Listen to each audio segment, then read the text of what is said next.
Co tam, koniki?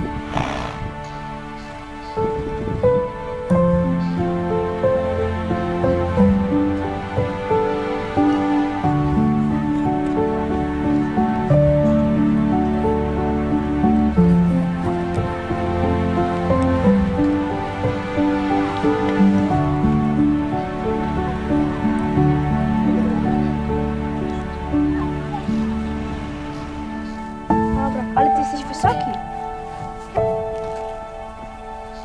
Nie, to nic nie ma.